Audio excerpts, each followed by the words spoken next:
Beaten up over the thing to remember. The scene start to crumble to the sound of the drums. Oh boy, there ain't no need to fight the silent ring. It ain't no big thing, just show her a little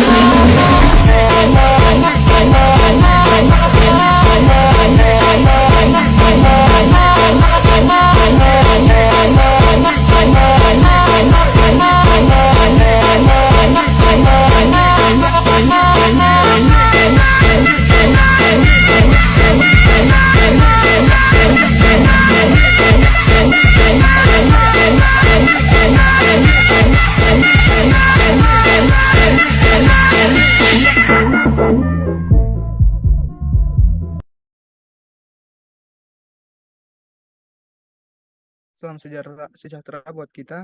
Kami dari kelompok 7 ingin mempresentasikan hasil proyek kami dari penyusunan bab 1 hingga bab 3 yang berjudul Pengenalan Modernisasi Uang Elektronik sebagai alat pembayaran berbasis web kepada mahasiswa-mahasiswi Institut Teknologi Dell.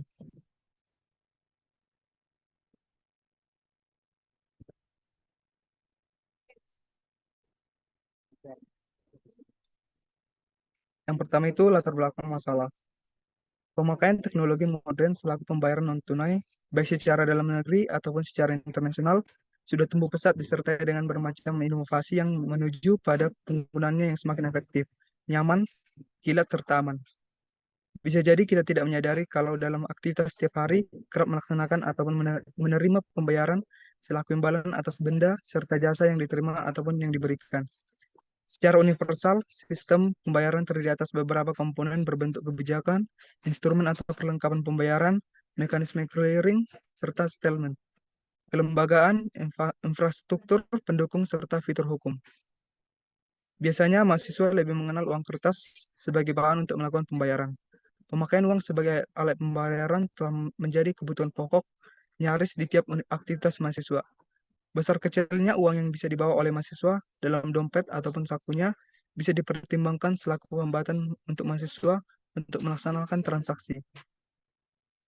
Penelitian ini menggunakan prototipe, di mana prototipe selaku perantara pengembangan dan penggunaan bisa berhubungan dalam proses aktivitas pengembangan sistem data, serta bertujuan untuk mengumpulkan data dari pengguna, sehingga pengguna bisa berinteraksi dengan model prototipe yang dibesarkan, karena prototipe menggambarkan tipe dini dari sistem buat kelanjutan sistem sesungguhnya.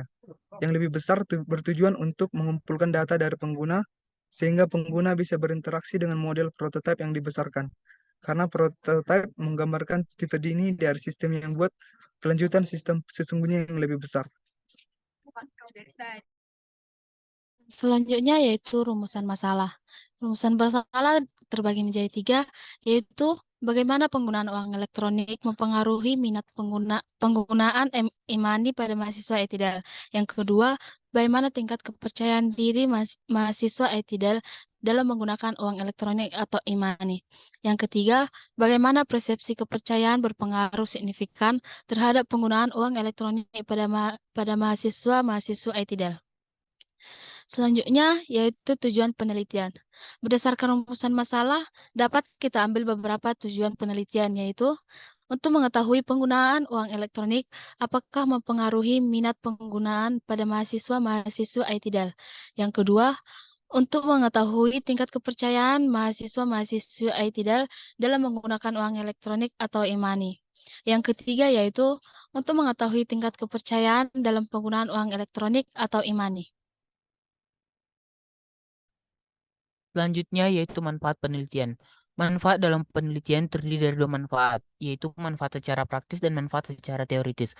Manfaat yang dapat diambil dalam penelitian ini adalah yang pertama, manfaat teoritis. Hasil penelitian ini diharapkan dapat memberikan pengaruh baik dalam pengenalan uang elektronik sebagai alat pembayaran masa kini. Diharapkan kepada masyarakat dapat mengenal lebih dekat mengenai pengguna uang elektronik dan penerapannya dalam lingkungan masyarakat. Yang kedua yaitu manfaat praktis. Bagi peneliti, penelitian ini merupakan sarana untuk berlatih dalam pengembangan ilmu pengetahuan melalui kegiatan penelitian serta menambah wawasan peneliti agar berpikir secara kritis dan sistematis dalam menghadapi permasalahan yang terjadi kaitannya dengan ekonomi. Bagi pembaca, hasil penelitian ini diharapkan agar pembaca paham mengenai pengenalan dan penggunaan uang elektronik, sehingga pembaca dapat menerapkan penggunaan uang elektronik.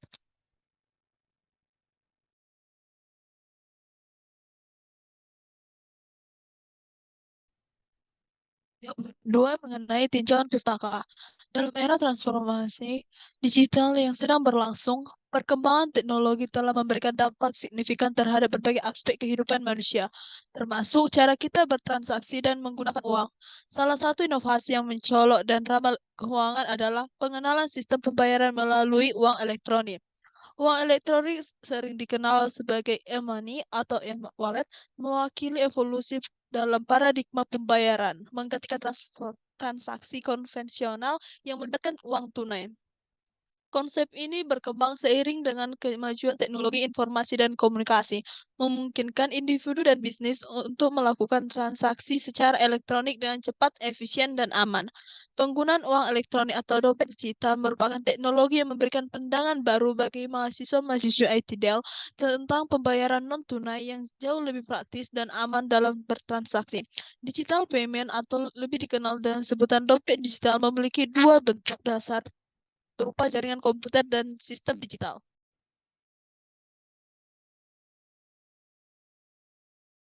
Pembayaran digital merupakan cara pembayaran yang dilakukan melalui mode digital. Dalam transaksi pembayaran, pembayar dan penerima menggunakan mode digital untuk mengirim dan menerima uang. Sebuah perangkat elektronik, layanan jasa, atau bahkan program pelanggan lunak aplikasi yang memungkinkan para penggunanya untuk melakukan transaksi secara online dengan pengguna lain untuk membeli barang dan jasa.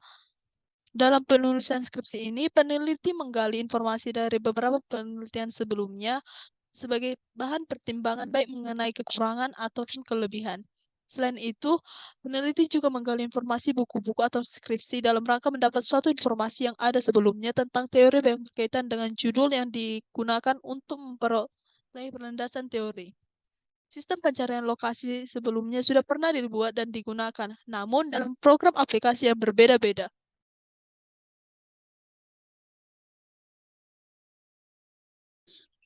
Beberapa sistem pencarian lokasi yang berhubungan transaksi yang pernah dibuat adalah yang pertama, Luan P. and Lin HH 2005, Toward an Understanding of Behavior, Intention to Use Mobile Banking. Studi ini bertujuan untuk memahami faktor-faktor yang mempengaruhi niat pengguna untuk menggunakan mobile banking, sehingga dapat memberikan wawasan tentang adopsi dan penerimaan teknologi perbankan mobile.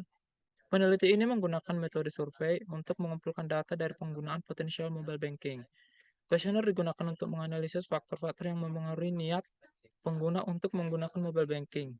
Hasil dari penelitian ini menggunakan implikasi signifikan bagi penyedia layanan perbankan dan pembuat kebijakan dalam mempromosikan adopsi mobile banking. Memahami faktor-faktor psikologis dan sosial yang mempengaruhi perilaku pengguna adalah penting untuk mengoptimalkan penerimaan dan penggunaan teknologi perbankan mobile. Yang kedua, Reha and Kim Ye 2009, The Study on the Factor Influencing Internet and Mobile Banking Adoption. Penelitian ini bertujuan untuk menganalisis faktor-faktor yang mempengaruhi adopsi layanan perbankan internet dan mobile dengan fokus pada perilaku konsumen terkait dengan penggunaan teknologi tersebut.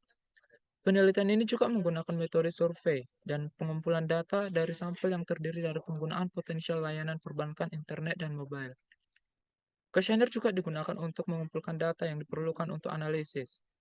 Hasil penelitian ini memberikan wawasan penting bagi penyedia layanan perbankan terkait dengan bagaimana mereka dapat meningkatkan adopsi teknologi perbankan internet dan mobile. Faktor-faktor psikologis juga seperti persepsi penggunaan tentang kemudahan penggunaan dan manfaat yang diberikan oleh teknologi ini harus dipertimbangkan dalam strategi pemasaran dan pengembangan layanan. Yang ketiga, Allen Le Moulton atau J 2004, Electronic Money, New Day or False Dawn. Studi ini bertujuan untuk membahas dan mengevaluasi konsep yang elektronik atau electronic money, serta mempertimbangkan apakah hal ini membawa perubahan signifikan dalam dunia keuangan atau hanya sebuah fenomena sementara. Maka konseptual yang menggabungkan tinjauan penulis menyajikan argumen dan tinjauan terhadap evaluasi uang elektronik dan potensinya dalam sistem keuangan. Penelitian ini juga memberikan wawasan tentang konsep uang elektronik, mempertimbangkan evolusi dan potensi perubahan yang dapat dihasilkan. Selain itu, penelitian ini juga mengajukan pertanyaan kritis, apakah uang elektronik hanya merupakan fenomena sementara atau apakah akan membawa perubahan yang signifikan dalam sistem keuangan. Selanjutnya, Nistor and Nistor R. tahun 2013, A Learning Acceptance from Romanian Students, Perspective, a Longitudinal Studi ini bertujuan untuk menginvestigasi penerimaan e-learning dari perspektif mahasiswa di Romania melalui pendekatan longitudinal dengan memantau perubahan persepsi dan adopsi e-learning selama periode waktu tertentu. Studi ini memberikan pemahaman yang lebih baik tentang evolusi penerimaan e-learning dari perspektif mahasiswa di Romania. Penelitian ini merupakan studi longitudinal yang berarti data dikumpulkan dari responden pada waktu tertentu untuk memantau perubahan dalam persepsi dan adopsi e-learning. Metode survei digunakan untuk mengumpulkan data dari mahasiswa.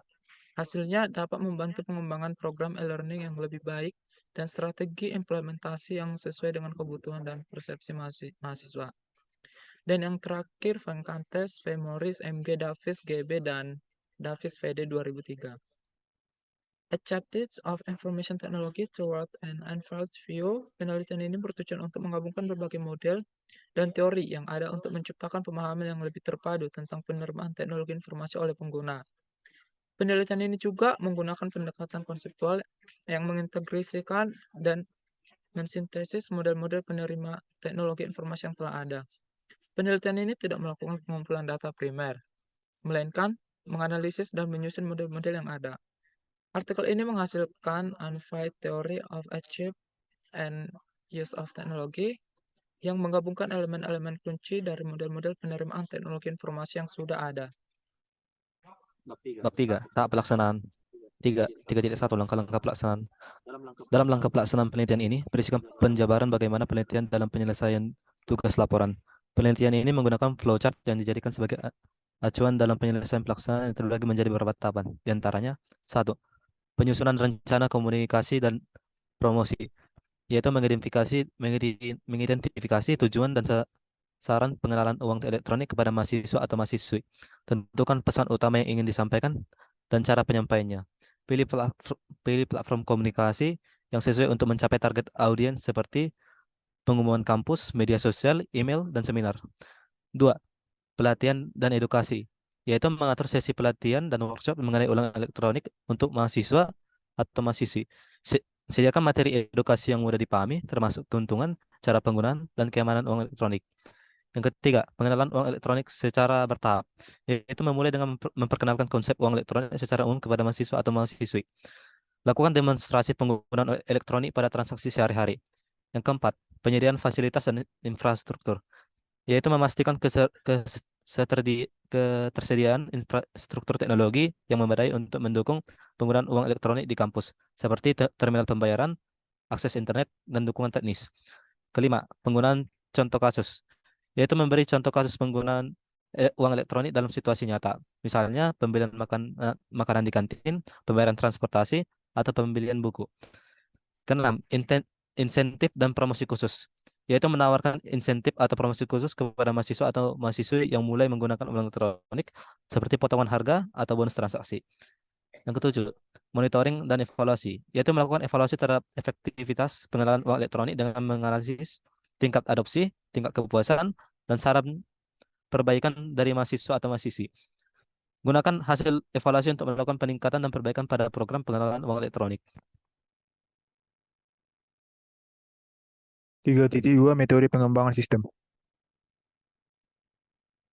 Prototyping merupakan tata cara pengembangan perangkat lunak yang berbentuk model raga kerja sistem serta berperan selaku tipe dini dari sistem. Dengan tata cara prototyping ini hendak dihasilkan prototype sistem selaku perantara pengembang dan pengguna supaya bisa berhubungan dalam proses aktivitas pengembangan sistem data serta bertujuan buat bertujuan untuk mengumpulkan data dari pengguna sehingga pengguna bisa berinteraksi dengan model prototype yang dibesarkan karena prototype menggambarkan tipe ini dan sistem dibuat kelanjutan sistem sesungguhnya yang lebih besar bertujuan untuk mengumpulkan data dari pengguna sehingga prototyping bisa diterapkan pada pengembangan sistem kecil ataupun besar dengan harapan supaya proses pengembangan bisa berjalan dengan baik, bertata, dan bisa berakhir pas waktu.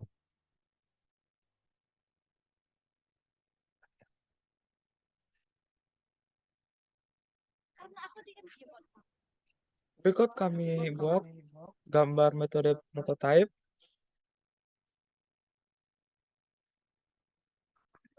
Yang pertama tadi ada analisis kebutuhan, di mana tahap pertama secara garis besar dilakukan identifikasi kebutuhan sistem yang akan dibuat.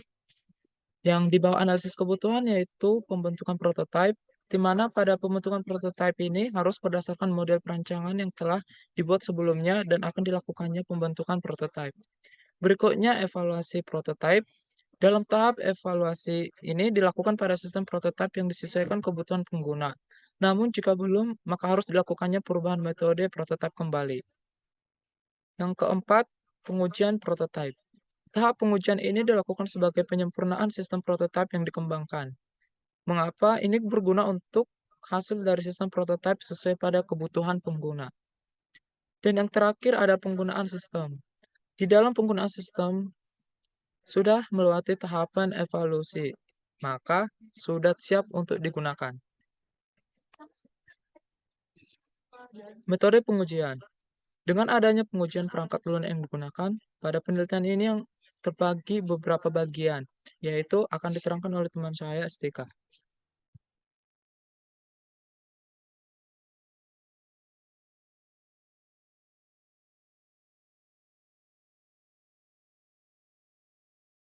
Yang pertama yaitu metode black box, pengujian black box. Black box testing yaitu sebuah pengujian untuk mengamati hasil input dan output dari perangkat lunak tanpa mengetahui struktur kode dari perangkat lunak.